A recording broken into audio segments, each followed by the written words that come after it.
Morning বন্ধুরা, welcome back to my new blog. আশা করছি তোমরা সকলেই বেশ ভালো আছো, আমিও খুব ভালো আছি। তো এটা হচ্ছে আমি যেদিন বাপের বাড়ি থেকে বোলপুর ফিরছি সেদিনের ভিডিও। তো সকাল সকাল আমি এখানে রেডি হয়ে গেছি, একে একে সবাইকেই একটু ক্যামেরাতে ধরছি।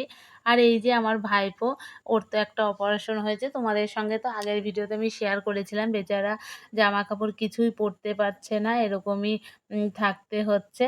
আর চলে যাচ্ছি বলে এই যে ভাই বোন সবারই মন খারাপ। ওদিকে বৌদিও সকাল সকাল বসে পড়েছে জামা কাপড় কাচতে। তো আমাদেরকে এখন দিতে যাবে হচ্ছে দাদা। আর এদিকে বলছে পিসিমণি আর একটু থেকে যাও, আর একটু থেকে যাও। মানে যতই থাকি না কেন ওর আর মন ভরে না। আর বাপের বাড়ি থেকে যাওয়ার সময় সত্যি সবারই মন খারাপ করে, সেরকম আমারও মন খারাপ করে। অনেক দিন হয়ে গেছে, তাও এখনও কিন্তু মন খারাপ করে। আমার থেকে তো বেশি আমার মেয়ে কান্নাকাটি করে মামাবাড়ি থেকে আসার সময়। তো যাই হোক, এখানে ওর আ বোন আছে, ভাই আছে। বাড়িতে তো পুরো একা একা। আর বিকেলবেলাতে মাঠে গেলে আরও সঙ্গী সাথী সব যোগ হয়ে যায়। তো সব কিছু মিলে ভালোই দিনগুলো কাটে। তো ওর আসতে গেলেই খুব মন খারাপ লাগে। বলে আরও কিছুদিন থাকি, আরও কিছুদিন থাকি। সঙ্গে আমারও মন খারাপ লাগে। প্রত্যেক মেয়েরই বাপের বাড়ি থেকে যাওয়ার সময় মন খারাপ লাগে, ব্যতিক্রম কিছুই না আমার। যতই দিন হোক না কেন, তবুও মন খারাপ তো করেই।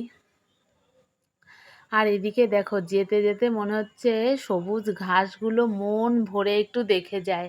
বোলপুরে এলে তো আবার সেই ঘরের মধ্যে এরকম সুন্দর ঘাস, সুন্দর সুন্দর সবুজ সবুজ গাছ, এগুলো বাড়ি থেকে না বেরোলে, শান্তিনিকেতনের ওইদিকে না গেলে তো আর দেখা হয় না, সব সময় তো বেরোনোও হয় না। তো দেখো কত সুন্দর মাঠ মাঠ ধরে সবুজ সবুজ ঘাস। তো আগে যখন আমরা ছোট ছিলাম তখন তো আরও ভালো ছিল। এখন তো তাও রাস্তার ধার দিয়ে অনেক বাড়ি হয়ে গেছে, এই যে কিছু হচ্ছে। আর দিনকে দিন বড় বড় বিল্ডিং তৈরি হচ্ছে। কিন্তু আগে পুরো এগুলো গাছ ছিল। আর কি বলে, সবুজ সবুজ ঘাস ঘাস ছিল, পুরো মাঠ ছিল।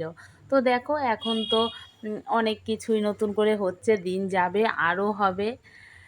তো সকাল সকাল আমাদেরকে দিতে আসতে দাদা হচ্ছে বাস স্ট্যান্ডে, কি আর করা, আসতে তো হবে। আর এই কালী মন্দিরটা যেতে আসতে তোমাদেরকে দেখায় আর বলি কোনো একটা সময় ওখানে গিয়ে তোমাদেরকে দেখাবো কালী মন্দিরটা, তার হয় না। তো চলে এসেছি এখন আমরা রাজবাঁধ বাস স্ট্যান্ডে। তো এই যে এসে কিন্তু আমরা অনেকক্ষণ ধরেই ওয়েট করছি, কি করা, বাস নেই। এসে দেখছি এখান থেকেই রোদ উঠে যাচ্ছে। আর এই হচ্ছে রাজবাঁধ বাস স্ট্যান্ড, এখান থেকেই বাস ধরে আমাদেরকে বোলপুরে আসতে হয়। আর মানে যেদিন আমি গেলাম, মানে বাপের বাড়ি যাওয়ার সময় ফ্লাইওভারের ওই দিকে নামতে হয়। তো যাই হোক, কিছুক্ষণ অপেক্ষা করার পরে এই যে বাসে আমরা চেপে পড়েছি। আর ওই যে আমার দাদা কিন্তু এখনও দাঁড়িয়ে রয়েছে, যেতে যেতে তাও একটু দেখছি। তো যাই হোক, নিজের লোক যেতে যেতে তাও মনে হয় যে আরেকটু দেখি, আরেকটু দেখি। রক্তের টান এরকমই হয়। তো এই যে আমরা মা মেয়ে বাসে চেপে পড়েছি, আমাদের বাস কিন্তু এবার বোলপুরের দিকে এগোচ্ছে। তো যাই হোক, কিছুক্ষণ পরে কিন্তু বাসটা গেল খারাপ হয়ে, আমাদেরকে কিন্তু বাস থেকে নেমে যেতে হয়েছিল। সবথেকে দুঃখজনক ঘটনা, আজকে যে সকাল সকাল আমরা কি বলে কিভাবে বেরিয়েছি জানি না। কিন্তু আজকে যেতে যেতে, রাস্তায় যেতে যেতে যে এত রকমের কাণ্ড আমাদের সঙ্গে ঘটবে বুঝতেও পারিনি। এখন অবধিও তো ঠিকঠাকই আমাদের ছিল। এরপরেই হচ্ছে আসল ঘটনা। আজকে সত্যি কথা বলতে মেয়েকে নিয়ে বেরিয়ে এতটা হয়রানি, বেশ কিছুদিন ধরেই দেখছি রাস্তায় বেরোলে কিছু না কিছু সমস্যা ঘটছেই আমাদের সঙ্গে। তো যাই হোক, সময়টা হয়তো ভালো যাচ্ছে না। তো এতক্ষণ অবধি ঠিক ছিল। আমরা এখন কিন্তু বসে রয়েছি, এটা হচ্ছে পানাগড় বাস স্ট্যান্ডে। পানাগড় বাজারে বাস ঢোকার পরে বাস থেকে কিন্তু নেমে গেছিলাম, বাসটা কিন্তু খারাপ হয়ে গেছিলো। তো যাই হোক, পানাগড় বাস স্ট্যান্ডে কিছুক্ষণ বসে থাকার পরে আমি বোলপুরের বাসের জন্যই অপেক্ষা করছিলাম। কিন্তু বোলপুরের বাস না পেয়ে আমি একটা ইলামবাজার অবধি আসা যায় সেই বাসে চেপে পড়েছি। তো আমি আলাদা বসেছি, মেয়ে আলাদা বসেছে, যেহেতু পাশাপাশি সিট পাইনি। অনেকক্ষণ দাঁড়িয়ে থাকার পরে বসতে পেরেছি। বুঝতে পেরেছি এটাই কিন্তু অনেক। এটাও যদি পুরো বোলপুর আসে তাও কিন্তু এতটা হয়রানি হতে হয় না। তো যাই হোক এটা যাবে হচ্ছে ইলামবাজার অবধি। যতটুকু পেয়েছি একটু তো এগোতে পারবো। সেই কারণে ইলামবাজারের বাসেই কিন্তু চেপে পড়েছি। তো দেখো আমরা কিন্তু এখন চলে এসেছি উম ব্রিজটাতে, অজয় ব্রিজটা। তো একদমই কিন্তু জল নেই। পুরো খা খা করছে। যতক্ষণ তাও বাসে ছিলাম, বসেছিলাম একটু ভালোই লাগছিল। এরপরে ইলামবাজার এসে কিন্তু আমাদেরকে বাস থেকে নেমে যেতে হয়, যেহেতু এই বাসটা ইলামবাজার অবধি। তারপরেই হচ্ছে আসল ঘটনা। তারপরে আর বাস নেই। রোদের মধ্যে ঠায় আমাদেরকে কিন্তু ০.৫ ঘন্টা থেকে মানে ২৫ থেকে পুরো ৩০ মিনিট মতো আমাদের ওখানে ওয়েট করতে হয়েছিল। অনেকক্ষণ এই রোদের মধ্যে আমরা কিন্তু মা-মেয়ে দুজনাই দাঁড়িয়েছিলাম। শুধু আমরা না, আমাদের মতো অনেকেই ছিল। অনেকে আবার রিজার্ভ গাড়ি ভাড়া করেও চলে গেছিল। তো আমি ভাবছি আরেকটু দেখি এই করতে করতে কিন্তু প্রায় ০.৫ ঘন্টা হয়ে গেছিল। তো যাই হোক ০.৫ ঘন্টা মতো পরে একটা বাস এলো। বাসে তো উঠতে পেরেছি কোনো রকমে। ভিডিও করা তো দূরের কথা, বাসের দাঁড়ানোর জায়গা ছিল না।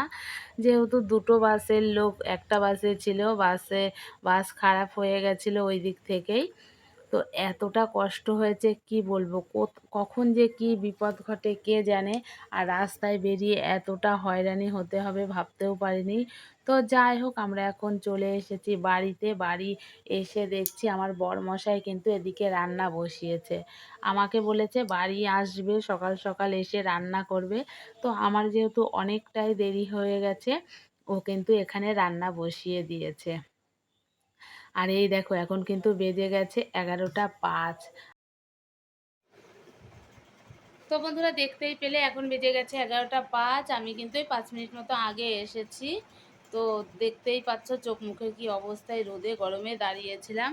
আর কত হয়রানি, যেখানে একটা বাসে চলে আসবো সেখানে আমাকে তিনটে বাসে চাপতে হলো। আর সেই পরিমাণ গরম আর প্রচণ্ড ভিড় ছিল। তো যাই হোক ফাইনালি বাড়িতে পৌঁছেছি, সেটাই কিন্তু অনেক। তো চলো আগে একটু ফ্রেশ হয়ে নিই, পরে আবার তোমাদের সঙ্গে কথা বলছি। তো বন্ধুরা তখন তোমাদের সঙ্গে শেয়ার করলাম যে আমার বরমশাই রান্না করছে। তো আমি কিন্তু তারপরে ফ্রেশ হয়ে এই যে বাদবাকি রান্নাটা করেছিলাম। এদিকে বরমশাই করেছিল আলু বেগুন দিয়ে পাবদা মাছের ঝোল। আমি তারপরে পটল ভাজা করেছিলাম। মেয়ের জন্য ১ পিস মাছ ভাজা রেখেছি। আর এদিকে মেয়ে যেহেতু ডাল সিদ্ধ খেতে ভালোবাসে, ওর জন্য ডাল সিদ্ধ রেখেছি। আর এখানে রয়েছে মসুর ডাল। এই হচ্ছে মেনু দুপুরের। তো দুপুরে খাওয়া দাওয়ার পরে রেস্ট নিয়ে এখন কিন্তু বেজে গেছিলো ৫টা ১৫। তো আজকে যেহেতু রবিবার দিন মেয়ের তো নাচের ক্লাস থাকে, তোমরা কম বেশি অনেকেই জানো। তো মেয়ে যাবে এখন নাচের ক্লাসে, মেয়েকে দিতে যাবে হচ্ছে দেবা। তো এইভাবেই কাটলো আমাদের আজকের দিনটা। তো এখানেই কিন্তু ভিডিওটা শেষ করব। ভিডিওটা ভালো লাগলে তোমরা লাইক কমেন্ট শেয়ার করে আমার পাশে থেকো। আর তোমরা যারা নতুন বন্ধুরা আছো তারা প্লিজ আমার চ্যানেলটিকে সাবস্ক্রাইব করে দিও। আর আজকে রবিবার বলেই কিন্তু এতটাই বাস কম ছিল। কন্ট্রাক্টররা বলছিল, আমি ঠিক জানি না, সেটাই তোমাদেরকে বললাম। তো চলো এখনকার মতো টাটা, আবার দেখা হচ্ছে পরের ভিডিওতে।